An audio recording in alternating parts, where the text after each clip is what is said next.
South Africa's parliament has re-elected Cyril Ramaphosa as the country's president following a landmark coalition deal between the governing African National Congress, ANC, and opposition parties. The new government of national unity combines Mr. Ramaphosa's ANC, the center-right Democratic Alliance, DA, and smaller parties. In his victory speech, Mr. Ramaphosa hailed the new coalition and said voters expected the leaders to act and to work together for the good of everyone in our country.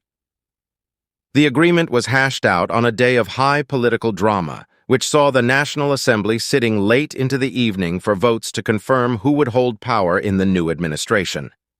Earlier, a deal was struck following weeks of speculation about whom the ANC would partner with after losing its parliamentary majority for the first time in 30 years in last month's elections.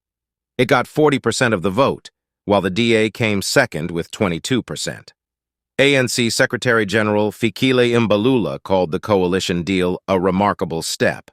It meant Mr. Ramaphosa, who replaced Jacob Zuma as both president and ANC leader following a bitter power struggle in 2018, was able to retain power.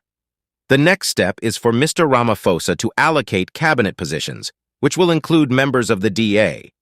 The multi-party deal does not involve two ANC breakaway parties, and they will probably benefit if it fails to deliver economic improvements demanded by voters. But opinion polls suggest many South Africans want this unprecedented grand coalition to succeed. The ANC had always polled above 50% since the country's first democratic elections in 1994, which saw Nelson Mandela become president. However, support for the party has been dropping significantly because of anger over high levels of corruption, unemployment, and crime. Addressing South Africa's parliament after his confirmation, Mr. Ramaphosa called back to his party's first presidential victory 30 years ago.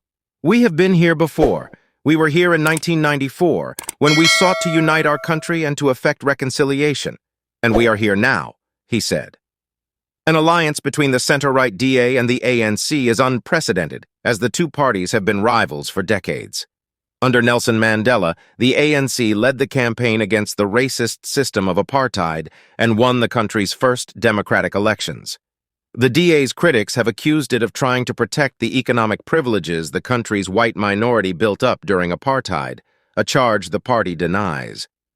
Addressing lawmakers late on Friday in Cape Town, John Steenhuisen, the leader of the DA, said, "Today is a historic day for our country, and I think it is the start of a new chapter."